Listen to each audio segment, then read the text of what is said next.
Бу тормышта минем адымым нык, укытучы минем һөнәрем.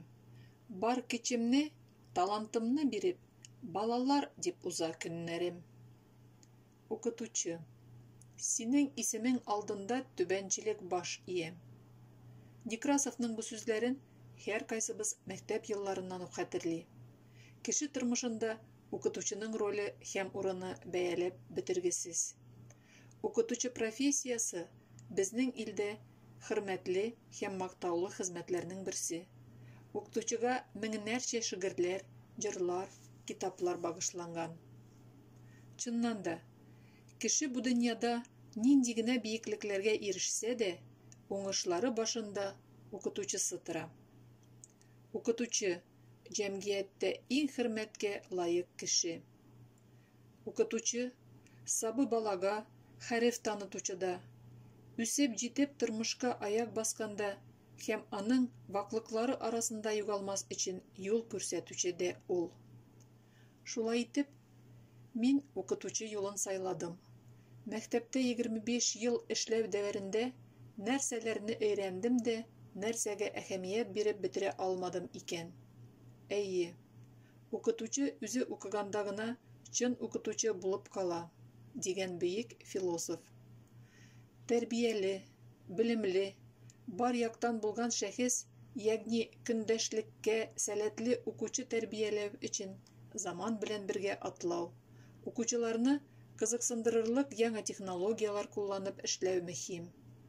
Бүгенге мәктәп шартларында педагогларның шәхескә бик сак якын килә белү сәләтенә, тирә-юнь белән аралашканда балаларга фәнни нигезле тәэсир итүне булдырырга юнәлткән педагогик технологияларга ия булуы зарур. Инновацион технологияларның нигезен тәшкил итә торган эшлекле һәм рольле уеннар укучыларның оештыру сәләтен, фикерләү дәрәҗәсен, культурасын үстерергә ярдәм итә. Төрле дидактик шоу рәвешендә уздырыла торган уеннар да кызыксыну уята.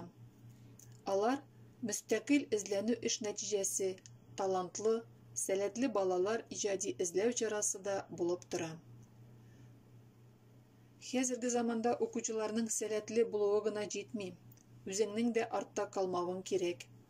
Республика күләмендә үткәрелә торган вебинарларда, семинарларда, конференцияларда актив катнашам.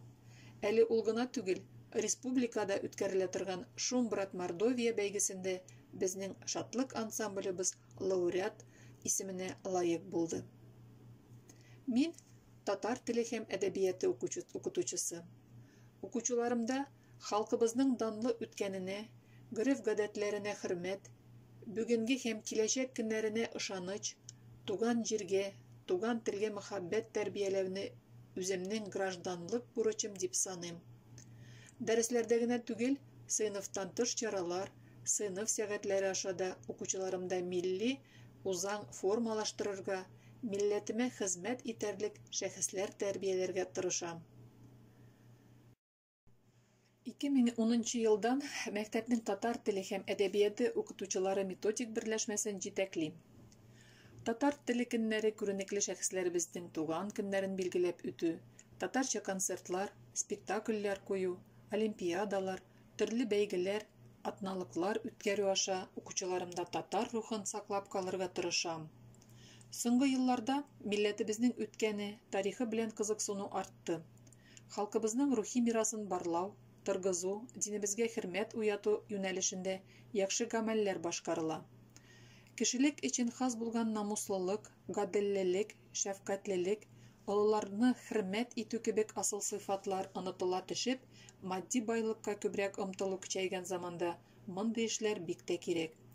Шуңа күрә яшь буынны тәрбияләү өлкәсендә алдыбызга яңа бурычлар килеп баса. Шундый бурычларның берсе яшь буында милли үзаң үстерү, ягъни үз халкыңның тарихын белүче һәм аны хөрмәт итүче, үз милләте белән горурланучы шәхес тәрбияләү. Нәкъ менә шушы бурычларны хәл итүдә мәктәптә этнографик музей оештырылды. Әлеге музейны без татар халкының яшәеше, милли үзәнчелекләре белән укучыларны якынрак таныштыруны күздә тотып оештырдык. Ул татар өйе рәвешендә күрсәтелде. Биредә милләтебезнең милли йөзен билгеләүче, халкыбызның үткәнен, гореф-гадәтләрен, хезмәтен чагылдыручы материаллар тупланган. Хәзерге көндә музейда 100 экспонат бар. Туплау эше дәвам ителә. Музейда сирәк очрый торган экспонатлар да бар. Мәсәлән, Бөек Ватан сугышында катнашкан авылдашларыбызның документлары, орден медальләре, сугыштан язган хатлары.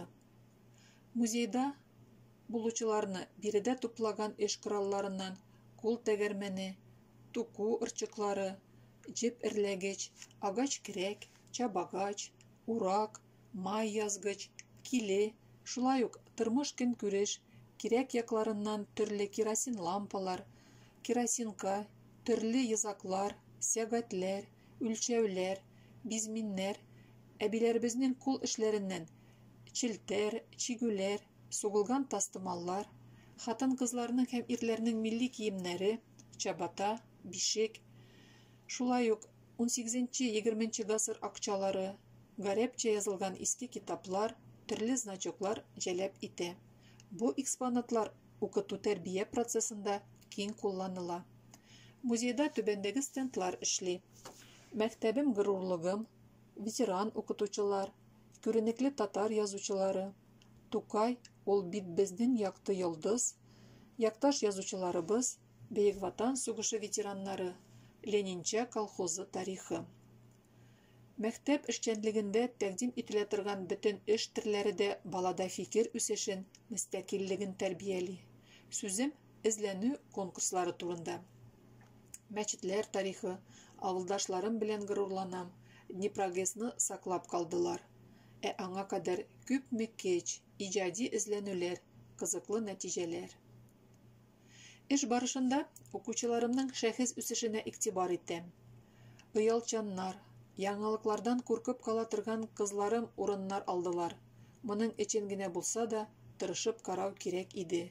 Димәк, минем хезмәтем юкка чыкмый, уңышларым укучыларымда чагылыш таба. Бәлки шуңа күрә дә мин үземне укытучы һөнәрен дөрес сайлаганмын. Бу бит минем табышларым дип әйтә алам. Сөйләгәннәрдән нәтиҗә ясап әйтсәк, без шуны күрәбез. Мәктәптә укытучының инновацион эшчәнлеген нәтиҗәлеге күп төрле чараларга бәйле.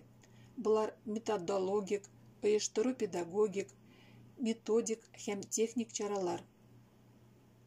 Ләкин хәлиткеч чара булып, әлбәттә, педагогның белем бирү өлкәсендәге һәр яңалыкны күрә белү һәм аны үз эшендә куллануы тора.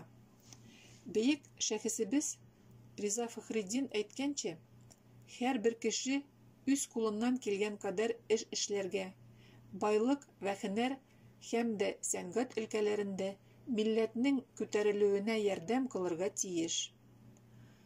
Халкының үткәнен, тарихын, сәнгатен өйрәнгән, хезмәт сөйгән, матурлыкны күрә белгән, үзара дус һәм тату мөнәсәбәттә тәрбияләнгән балаларның киләчәге өметле. Балалар безнең киләчәгебез. Киләчәк тормышны кору өчен сәламәт кешеләр кирәк. Сәламәт балаларны тәрбияләү өчен сәламәт укытучылар кирәк.